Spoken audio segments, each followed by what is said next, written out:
What's up, everyone? Welcome back for a brand new edition of Collider Forces with someone that I've been very eager to talk to for a little while now, Xelia Mendes-Jones. I feel like I've had a little bit of a backwards journey with your work because I watched Wheel of Time. You caught my eye. I wanted to talk to you, but that, I believe, was when the actors' strike was going on, so there wasn't all that much press. Then all of a sudden I watched Fallout and I'm like, oh, I recognize you. I want to talk to you again. Then I just didn't get the chance to. And then I rewatched Wheel of Time season 2 and I'm like, you know what? This is it. I have to reach out. And here you are on Collider Forces. Congratulations on everything. Thank you. Thank you. So I gave you a little bit of Collider Forces 101. The only thing I did not tell you about is the game we like to start with. Okay. We play Dicey Questions. So we've got a dice tower behind me. You get 3 rolls on the tower, and whatever random questions I roll for you, that is where we start. Fab. All right. First one. Starting this off with a number 5. Oh, you got a heavy one to start here. Oh, no. This is one of my favorite questions. It's called favorite, least favorite. I want to know your absolute favorite part of the acting process. So, like rehearsing, putting your costume on for the first time. But then I also want to know not necessarily your least favorite, but a part of the process where you still see room to grow for yourself and you're excited to tackle it. Okay. Yeah, favorite, I think, is one you mentioned. It's costume for me. I find that especially when you're doing the kind of shows like Fallout and Wheel of Time where it's kind of fantasy or sci-fi, getting to kind of feel like you're part of the world physically is like such a fun step. It's kind of everything you want as a kid out of like acting, where it's like getting to play make-believe. So once you've got the costume on, it feels like home, and then whenever you put it on, all of the parts of the character become like attached to it. So I think that's probably my favorite thing. And then least favorite. I mean, I love my job. So least favorite. Probably. What would it be? I think it's probably the little period between booking a job and going and shooting it. Not because of the prep or anything like that, but I think it's the fear of the unknown. You haven't necessarily met everyone. You don't know where you're going to be staying. You don't know what set is going to feel like, or you haven't quite nailed down like being in the bones of the character. And it's a nerve-wracking time. It's probably when you have the most self-doubt, I think. Oh, that's so interesting. I'm definitely going to follow up on that. As you started to tee that up, I thought you were going to say booking one role and then waiting until booking the next. But that's that I understand the uncertainty being a little nerve-wracking. Mm. All right. I've got your second role in the tower now. All right. We're moving over to a number 6. Number 6 is on-set advice. Do you have one? A thing you turn to help you power through a tough day of shooting? Yeah, toasty, a grilled cheese or a ham and cheese toasty with hot sauce. If I get given one of them, I'm good for at least 3 hours. Like I'm set. That is very much the right answer. I'm a big baby with hot sauce, so I wouldn't be able to handle that part of it. But I'm a grilled cheese connoisseur, so I appreciate this answer quite a bit. There's no better comfort in the world than a good grilled cheese. There really is. Like, they come rain or shine, no matter what weather it could be, on location, in a studio. I don't care. If I'm flagging and I need a pick-me-up, that's my go-to. Have you spent much time in New York City? No, I was only there for a couple months for shooting episode 8 for Fallout. But it was my first time being there, and I had a blast. I really enjoyed it. I'm going to give you some grilled cheese homework for the next time you go to Manhattan. Okay. You need to go to like a legitimate Manhattan diner and get a grilled cheese, because I swear there is no better grilled cheese on this planet than what they serve at those diners. Okay, that's good to know. I'll be keeping that. I'll lock that away for next time I'm there. We'll do a follow-up interview. I want a full review of that particular grilled cheese sandwich. Done. I'll give you 500 words. I like it. I'm here for it. All right. I've got one more roll in the tower for you. All right, we're wrapping this up with a number 4. Oh, number 4 is another. You got a lot of good meaty questions. This is high-low. I want to know one audition high you've experienced, but then also one audition low and what you learned from it that you were able to apply to future auditions. Oh, okay. Audition high would probably be, I think the first job I booked was a film called Havoc for Netflix that hasn't come out yet, with Gareth Evans. And that would be my audition high, I think, because I'd come out as trans like a couple months before, and it was my first audition for like an actual trans role, like a non-binary mask role. And having that come across my desk already was like, cool, I'm actually like, I'm not just like, I'm non-binary in my life and then playing different roles on camera. It was like actually getting to audition as myself. And then it was a long process. I had like in-person stunt tests and stuff. But like booking that was definitely like a big high. That whole process of getting called back for it and stuff, like it was a really cool project with, I mean, Gareth is a legend of action films. So to kind of have all of that happening and it also be a role that felt like me was such a privilege. Big high for an audition. Audition low. Oh man.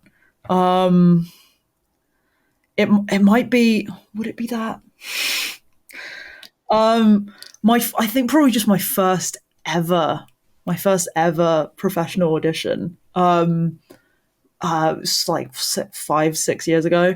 And I'd never auditioned for anything before. I had no idea what I was doing. I wasn't briefed. It was like a trial for an agent, so I hadn't signed with an agency yet. And it was an in-person audition. And I got there early. I did all the good actor things. I got there early. I was ready. I had my little sides with me ready to go. And then the actor who was supposed to be before me was running late. So they called me in like 15 minutes early. And I'd been like expecting to get that 15 minutes to chill, settle and be ready. And I just got ran into the room. And I was bouncing all over the place. I had no idea what was going on. I forgot my lines like 3 times, utterly lost. And I didn't get a call back. Is anyone surprised? But yeah, I guess it was just that experience of like, my career didn't end. It was okay. Here is the meat of our interview now. Every single Forces interview begins with this particular question. What is the movie you saw, performance you saw, personal experience you had, whatever it may be, that first made you say to yourself, I absolutely have to be an actor? Oh, okay. Yeah, it was so I didn't kind of do any acting until I was 17. And I auditioned for like the school play when I was 17, got a role in it. And had loads of fun doing it. That was already pretty motivational. But I think we did like a week-long run, and on one of the nights when I was going between the kind of backstage and like the bar, a parent, and I don't know whose parent it was. I've never met the guy before, but he stopped me and said to me, "Are you planning on doing this?" And I said, "No, I wasn't." And he said, "You should. And like, I was rubbish in that play, but it was that thing of like, oh, he's seen something. So that kind of gave me the confidence to kind of entertain the idea. So from there on in, I just kind of followed my nose. But I would never have pursued it if he hadn't said that. I would love to know what that person thinks of what you've accomplished now. Me too. Just curious, backtracking a little, do you remember why you decided to audition for that school play kind of out of the blue without having acted before? I'd always wanted to. My dad did a lot of like amateur theatre when I was growing up. He was really into it, and a lot of his friends were either actors on the side or jobbing actors. And so I didn't grow up watching film and TV. I grew up kind of going to the shows he was directing, or he had friends directing, or friends in. So kind of rep theatre or kind of off West End theatre, and so I'd always kind of been intrigued by it. Like my dad obviously loved it, so I kind of thought that maybe there was something in there that could get bitten by that bug. But I played football until I was 17. I was a soccer player, and I wanted to go professional. And the only reason I didn't, I was offered a first team place at the club I was playing for, which was ironically Tottenham Hotspur, and I'm a massive Arsenal fan.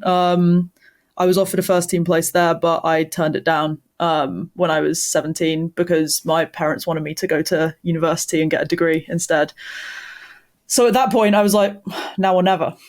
Now or never. If I'm not doing football, let's give acting a go. How did you feel after turning that down? Like, were you able to identify at that part of your life that might have been the better path rather than taking that offer? No, I felt very conflicted about the choice for a long time. I mean, I never felt any resentment towards my parents for their advice. It was, for the time, very reasonable advice to give a 17-year-old. But I kind of resented myself not sticking to my guns for a very long time. I resented that, like caving to their influence when it was like football was my one true love when I was growing up. It's the only thing that I really felt passionate about. So now, obviously, no regrets. I'm very happy. But there was like a good period where I was questionable about that choice. I feel like even at my age now, I always know like my mom's got the best advice in the world. But then sometimes I'm like, well, when do I trust my own gut? And when do I find the right balance? Like I still can't do that math properly. So you went to university. What did you study there? I did an utterly useless degree. I did a degree in Anglo-Saxon and Viking kind of history, and it was like a multidisciplinary degree in like language, history, art, culture, literature, just to kind of get a degree under the belt while I was doing a lot of theatre. So I did like 30 odd shows, 25, 30 shows in 3 years in my spare time while I was at uni. And that was when I really kind of went, oh yeah, I love this. I love acting. I feel like no degree, especially when you pursue an art like acting, is utterly useless because like literally anything can influence, how you tackle your work in a role. Like every ounce of experience like kind of reshapes your brain and how you approach it versus anyone else on the planet. Yeah, it's true. It's true. I think about that a lot. So you do theater work there. When you decide, this is a big question, when you decide you want to become a professional actor, at the time, what did you think was step one to making that dream come true? And now having done it, would you recommend that first step to another aspiring actor, or did you find something more effective along the way? Yeah, I had a tough time with that. A lot of my friends who also I did lots of theatre with at uni went the kind of traditional route from leaving university, went straight off to do another degree or a master's at a traditional drama school in London. And I couldn't afford a master's, and I didn't particularly want to be a student again, a full-time student again. So I kind of trusted my instinct and my gut, and I went to a part-time school while I was working full-time. And that part-time school had an agency attached to it, and that's who I ended up signing with. So I think it's such like an individual kind of thing. It's got to feel right for you. If something doesn't feel right, then don't pursue it. If it feels right, go with your gut. I think acting is instinct and trusting yourself is such an important part of the job for me. So knowing that didn't draw me in, I knew that it could potentially kill my love for the thing. So I went with my gut and kind of went, keep the training on like the low end of things, keep your passion, keep the toe in. And then if you get an agent, then we go from there and we see what the next steps are once you've got one, and so on and so forth. You book your first job, then we go from there, and so on. So yeah, I mean, if you don't think traditional training's for you, I would absolutely recommend doing part-time training. Yeah, I loved it. I got loads of life experience in the time when I would have just been doing loads of shows. But I came from a place of having done basically rep theatre for 3 years while I was doing my degree. So I didn't need that experience. But yeah. That literally speaks to the whole, like, one of the big points of doing Collider Forces was just to show the world that there's a million and one paths to becoming a professional, like, actor, filmmaker, whatever your field is, and no one path is the right path. Every path is right as long as it's the one for you. Yeah, exactly. All right, I'm going to ask maybe two more broader questions before digging into the Wheel of Time specifically, to start there at least, because I got to get to Fallout also. I love asking this question because I feel like it's one of the hardest things to find in this business. And I hear so many people tell me about their battles with imposter syndrome. I don't know if you had that, especially when you book big shows like Fallout and the Wheel of Time, so early on in your filmography, which is very impressive. So do you remember the very first time you had confidence in your craft while on a big professional set like that? When, a time when you were able to, like, stand there and say to yourself, I feel that I'm good at this and I deserve to be here. I think it was probably on my first job. My first job was one of those. I have a small supporting role in this film Havoc, and I'd kind of come straight out of training. 6 months later, I was doing my first day on set, and my first day on set was a scene with Kellen and Justin, who are the two leads, with Tom Hardy and Luis Guzman. And I was stood next to Luis, and I'm kind of I feel the weight of all of his films next to me. And that was my first ever day on a professional set, was that experience. And that was terrifying. And I was like, I'm just some guy. I shouldn't be here. Like, I shouldn't be in this room, let alone next to them on camera with it. Like, it's wrong. But on that job, that whole team, both behind the camera and in front of it, was so supportive and really generous in their not just their work, like when we were shooting, but offset as well, to really kind of take me under their wing. A lot of them kind of took me under their wing and kind of went, we're all in this together and we're going to give you the leg up that I wish I had on my first kind of set. So I think it was probably like maybe a couple weeks into that shoot, there was a scene, and quite a big scene, again involving the same big names, and there was a point where the first kind of pulled me aside and said, "You're doing a really great job," and I went, oh, "Okay, I can relax. It's okay," because like, you're not the lead. No one is paying that much attention to you when you're not kind of with all the big lines and the big beats. So you're kind of there doing your work, but no one's checking in to be like, yeah, great work, maybe give a note or whatever. Like, they're trusting you. And you don't realize they're trusting you when it's your first ever job until someone comes over and goes, hey, we're trusting you. You're doing a good job. We're not giving you notes because you don't need them. You're fine. So hearing that was kind of the first time I went, oh. And when I came back to set the next day, I kind of felt like, yeah, I'm where I'm meant to be. This is fine. This is okay. Oh, I love that you were surrounded by people like that on one of your first big productions. It's so incredibly important for setting the right kind of foundation for going forward. Mm. I feel like Havoc might be an answer to this next question as well, but we can open it up to anything you'd like. I love asking this question because I think it's very important. Do you remember the very first time you felt the power of your own voice on a set? Because, especially when you're first starting out, it can be scary to speak up, especially, when you're newer and on big productions with folks like that. So what was the first time you spoke up, you noticed your voice was heard, and something changed for the better? I think, yeah, it was Havoc. That is the answer. Yeah. And it was the first day on set, because the way Tom works is he likes to discuss the scene with all the other actors before we start shooting on set. So he will kind of lay out his character's motivations and his kind of drive in the scene, and then opens up the space for everyone else to speak up for their character in defense of their character and their space in that scene, and why they're there, what space they're taking up, why they should influence his motivations and stuff like that, which was so interesting as a first job experience.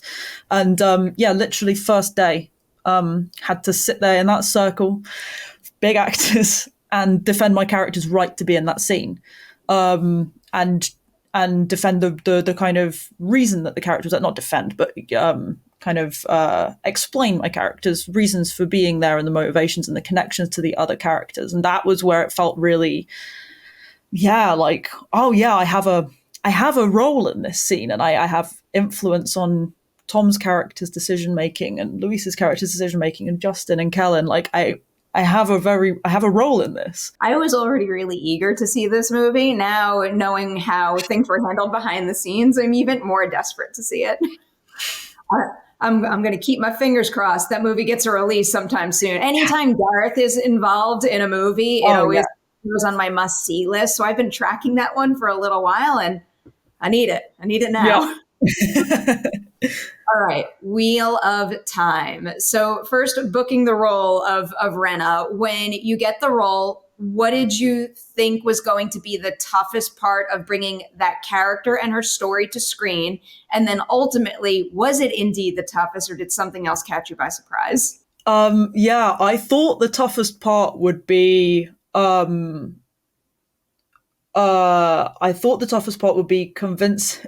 ironically, convincingly making her hateful.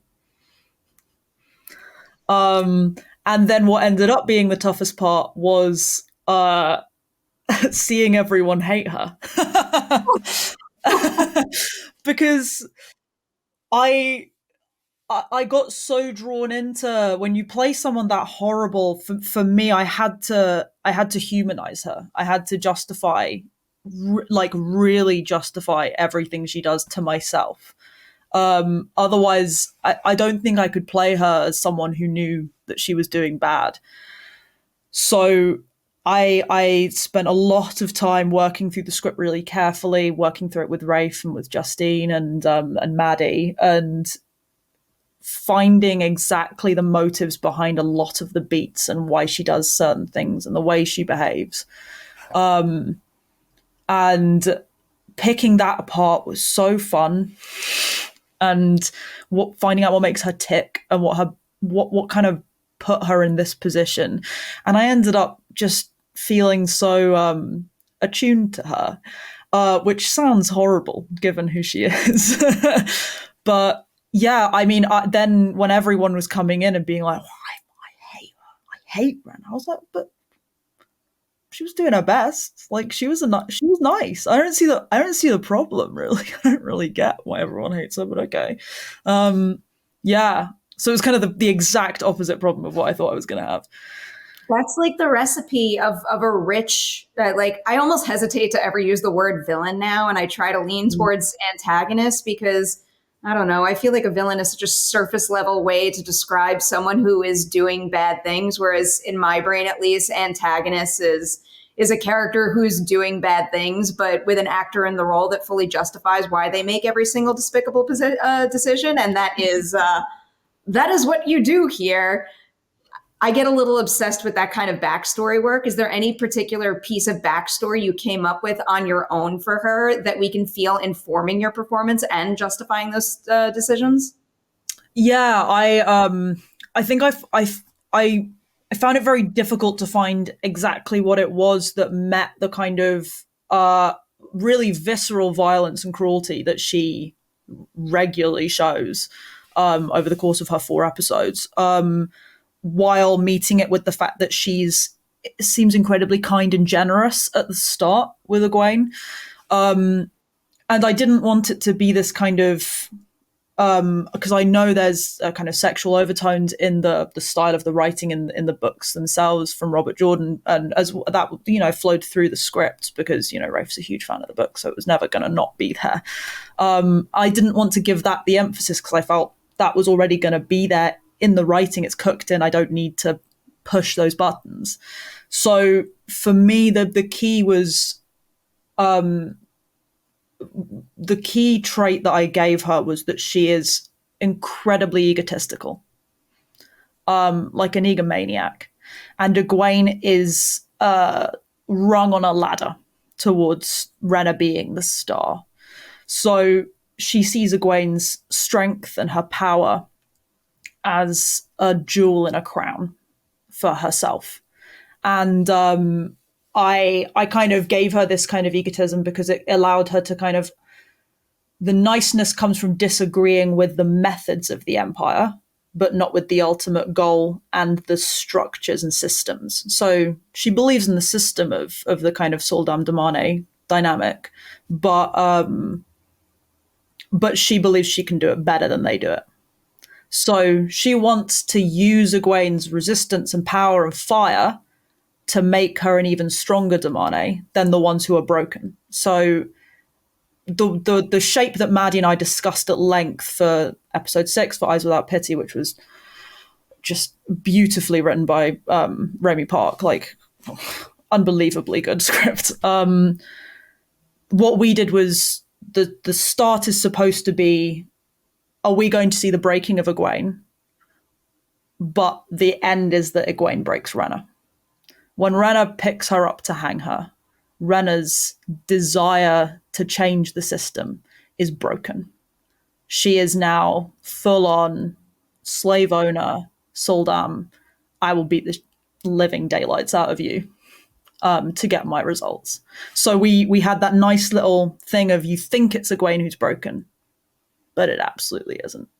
It's always fascinating to me hearing an actor explain that kind of thinking and those intentions when it's like the knife gets dug in while I watch the show, because I could feel that. And then you explain it so explicitly and it's like a turning of the knife. I'm like, oh man, all of that comes through so incredibly well. I'll jump from there to Renna's demise, because, and full disclosure, I'm not a book reader. I'm first starting the first Wheel of Time audiobook now. I'm very excited because Rosman narrates it too, and I love the narrator, and I think she's incredible. But I do know that Renna's demise is different in the book than it is in the show. So what was your reaction when you first read that script and found out how she would go? And do you have any opinion in terms of why the show version of the character needed that kind of ending versus what book readers were used to? Yeah, so when I got cast in the role, I didn't know anything about the books, really. I'd never read them. And so I didn't know who Renna was in the context of the series. So my first job when I got offered the role was I immediately read the first 3 books. I blitzed through them because the show hadn't come out yet. The first season of the show hadn't come out yet either. So I had absolutely no context for her existence. So I blitzed through the first 3 books. And I remember being really grateful because all I had at that time was episode 6. I didn't have 7 and 8 yet. So I remember being really grateful that Rafe and Rami had decided to take what was in the second book, really a page of dialogue reported by Egwene about her experience as a damane, and turn it into a full lived experience that the viewer gets to live with her. Because I remember reading that and being so frustrated that this thing that was such a key to Egwene's character moving forward was this kind of almost throwaway line. And that is genius in a way, that something so seemingly so small in terms of word count could be so significant to a character down the line.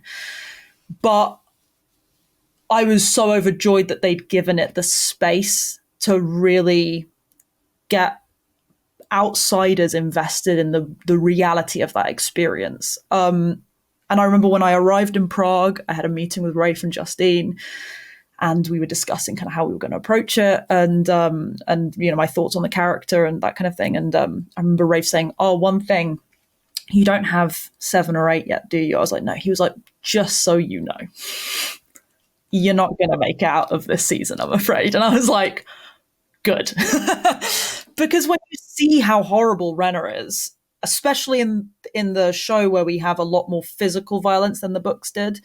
Yeah, she can't make it out. She doesn't deserve to. It is such a powerful scene too. It is. Like everything, like from your performances to the production design to all the effects, it's just all exquisitely done and so expertly brought together. Yeah, it really felt like that. And when I found out the manner of death, it felt like incredibly fitting. It was like, yeah, that's spot on. Couldn't have asked for anything more. That is quite the strong way to end your run on the Wheel of Time. And now we get to open the door to another Prime Video series that is exceptional. Fallout. My God. The first thing I'll say before I even ask you a question, I get overjoyed when I see an actor who's in 2 episodes of a massive 8-episode season make such a big impression. I feel like if you don't get all the pages of dialogue and all the screen time in the world, it really is a massive challenge to have enough screen presence to make enough of an impact on viewers. And like one of the coolest things about the reaction to this series is seeing how many people latched on to Dane when they're only in 2 episodes and there's so much else going on in this show. So I hope you are very proud of that. Thank you so much. That's so nice to hear. So the first thing I'll ask you about Fallout is a scene partner question, because Aaron is also exceptional. And this is one of my favorite questions to ask.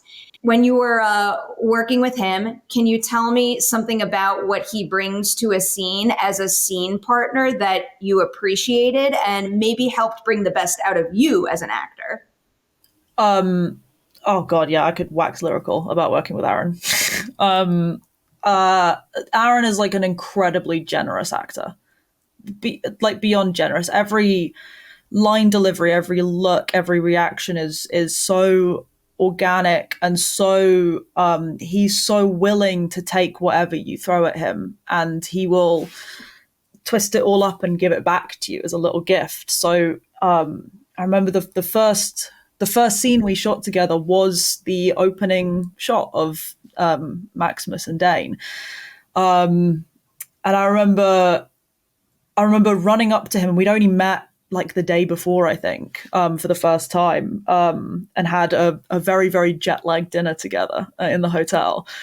And I remember running up to him and not really knowing what I was going to get. You know, it's a first take together of a first scene together of this tiny snapshot little interaction that they have of him having been beaten up. And I remember coming over, putting a hand on his shoulder, and he looked up at me, and I went, yeah, this is going to be fine. This is going to be great. This is going to be a laugh. And every take was really fun, really different. It felt natural, felt organic. And like every take I've ever done with him has felt like that. Yeah, he's an actor's joy, really, to work with. He's so much fun to work with. He's so good at making that character's internal world external and accessible to the audience. I was so impressed by that. So you already know this based on my Wheel of Time question. I am obsessed with backstory. So first I'll throw this to you more broadly before I start asking my specific questions. Can you tell us a little bit about the backstory you came up with for Dane, maybe even if it's something that we don't see or hear about on screen, but we can feel informing the performance? Yeah, we didn't, the way Geneva and Graham and Jonah work is it's all very secretive. So we never really know where we're going or where we've come from until we know. And with Dane, I think my work really was to kind of focus on their belief and why the Brotherhood, why not some other faction. And I knew that Dane had come to the Brotherhood at some point, that Geneva and Graham had told me that much. So I knew that they weren't born into the Brotherhood. And I think for me, the work I did was to kind of wide-eyed kind of like look at all this. I get like all these brothers and siblings and sisters to hang around with. I'm not the only like kid. There's all this cool tech. get taught stuff. I feel like Dane's the kind of kid that really values school, like a bit of a swot, and enjoyed kind of getting to go to lessons and be taught about toaster ovens. And really was like taking diligent notes and doing their homework and learning it all. And I think that wide-eyedness for me, that the thing I was very cautious of, was making it not this naivety. They're wide-eyed, they're taking it all in. And I think you see that in the hospital scene with Maximus, where they're a happy-go-lucky kind of guy. They're pretty open, hot on the sleeve, but you see there that there's more cogs turning, and they've been watching a lot more than you think, and taking a lot more in than you think. That's a scene that I got a little obsessed with, especially because when we first did the Fallout press day, we were only given the first 4 episodes, so I didn't know the end result for everything. And I must have watched that scene between the two of you like over and over and over. So I might have overthought this, and I don't know if you put this level of thought into it, but what was it like finding the right way to deliver the line, "I told them you wouldn't hurt a fly," and also figuring out the right silent look for them to give Max in that moment? Because I mean, I could feel and see the wheels in Dane's head turning, and I was trying to like parse out the answer and what they were trying to say. Ultimately, I found out what it was, but in that moment, it was like this really like delightful mystery box for me to unpack through a performance and a performance alone. Yeah. I think I remember because I was told what had happened right before we shot that scene, in terms of who actually put the razors in the boot. So I remember going over the script after being told that and really thinking through every single line. And I remember just thinking, if it was me and I was in this situation where someone who I don't think Dane is ignorant to the fact that Max really, really, really wanted to get that role and didn't get it, and that Max is very jealous. I don't think Dane is unaware of that. And I think for them, that scene was a test of Max's loyalty to them. And so my approach to the line read was just every line's a question. And that doesn't mean I have to ask the question. I just want to look for the answer. It is such a full moment. I'm so impressed by that. I want to go back to some of my backstory questions. I don't know if you're going to be able to give me the answer to some of this, but one thing that I started to pick up on throughout this 2-episode run here is it started to feel to me like Dane and Quintus might have a history. Unknown. I don't know of a history if you don't. That's fair. What do you think makes Dane different from the others at the start in terms of why they treat Max with fairness and kindness? I think I feel like Dane has lived experience in the wasteland of some of the worst ways that people can be. And I think that seeing someone like Max, who is obviously very driven and very mentally strong, be bullied into a corner. You don't put the dog you don't put a dog in the corner, it bites. You put a dog in a corner, it's going to bite. And I think Dane recognizes that. Then they clearly get on and have a rapport, but I think Dane is aware. I think they're aware of that kind of stuff and kind of base human knowledge that they apply to a lot of their interactions. So, I kind of felt like that was a big driver for who Dane is and why they kind of sit a little bit apart. Is they're still just a kid who's enjoying the kind of military setup and getting to go out for their exercises and come to classes and get to see the power armor and all that kind of stuff, and mucking around in the dirt. But they're watching. They're picking it all up.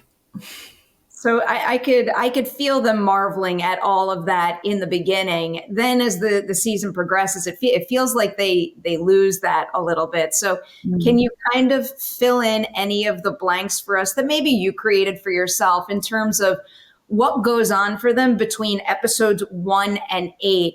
And maybe something specific that inspired them to say, there's nowhere safe, Max, and there's no leaving. I wish there was. Yeah.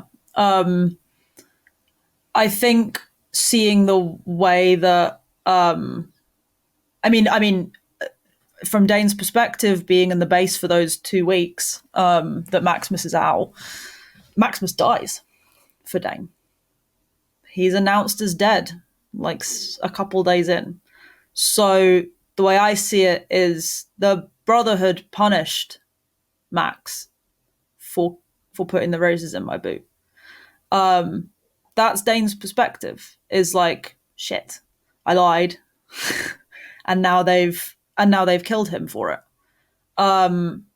It's the vindication of not going yourself and the horrendous guilt of that being the consequence. Then I find out that actually he's alive. So seeing him approach was a shock. As far as I'm concerned, Thaddeus is out with Knight Titus. So I think Dane's moved up the ranks due to kind of observational skills, and that's obviously been recognized by Quintus and by the elders. But I think there's a jadedness and a new kind of not respect, but respect in a fearful way of the setup in the Brotherhood that I think previously they weren't fully clued into yet. So I guess that could feed into this next question I had: why Dane insists on telling the group at the end of episode 8 that Max killed Moldaver, because I assumed it is a power play and they trust Max more than the others. Yeah, I think there's a lot of reasons to do it. There's protecting Max, because I now fully, I know that I've been sent into that battle to die, as punishment for self-mutilation. And they know that that's likely the case for Maximus as well. Is like, okay, you sent us a fake head. Off you go. Go into battle. You'll be fine. Neither of us are in power armor, When you're not in power armor, you're cannon fodder. So there's lots of reasons. Partly is, okay, if Max is my ally, then Max is my ally, and I would like my ally to be as powerful as possible. And if I'm not in a position of power, then I'm going to get them into one. But I think it's also survival of if we don't come out of this as key players, that's not enough to protect us necessarily from the wrath of the elders. So, yeah. Okay, I'm going to tee up this question by saying I'm just speaking this into existence because I don't think anything's been confirmed, but I am assuming Dane is coming back for more and is going to be a big part of the show going forward. So I'm just going to say that out loud because I want it. going forward in season 2, what is a new quality or skill that Dane picks up in season 1 that you would be most looking forward to exploring more? I think there's a wiliness that you see in Dane in the first season, a kind of an intelligence in the sense of knowing there's something they're scared and therefore doing something very reckless but incredibly bold, and quite brave to get out of the thing they're scared. And I think episode 8 is a kind of gritting your teeth quality that they've developed of, I don't have an Achilles tendon right now and I'm about to go into a war. And they go in, they grit their teeth. And that's something I'm really excited to see in them going forward. I want to see more. I could obsess over this show all day long. I can't keep you on here forever. So I'm going to end with a question that I've gotten into the habit of ending with often because I think it's an important thing to think about. People don't tend to like answering this question, though. So I will warn you about that. in this industry, people give each other awards. Super cool. I think we should continue doing that. But I find that no one tells themselves good job as much as they should. So can you pinpoint something you do in, I mean, actually anything like Fallout, Havoc, Wheel of Time, anything you've accomplished thus far that you know you'll always be able to look back on and say to yourself, I am so proud of what I did there? Oh, that is a really good question. Um, what would it be? Um, I think, and this is a bit of a power question, like taking it a step outside of itself, but I think for me it was in Fallout. I kind of gave myself the little kick up the butt to be myself in the character. Again, I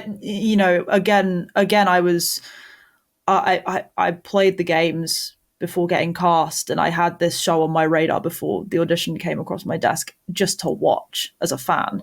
And like Jonah was like a bucket list director I wanted to work with, and Ella was a bucket list actor I wanted to work with. So it was kind of like the dream role when it came along, and let alone the fact that it's a transmasc character, non-binary character, someone who is me. I don't have to play someone else. And I think I gave myself permission when we started shooting to just be myself. I don't have to pretend to be more man than I am or less man than I am or anything other than who I was. And there were times on set when that was really hard, when you've got your own personal stuff going on, your own personal feelings, and it's difficult to not let that inform kind of choices you make in terms of where you set the voice or the expressions or the way you stand or physicality or anything like that, and even like down to costume choices and makeup choices. And I remember every single one of those decisions feeling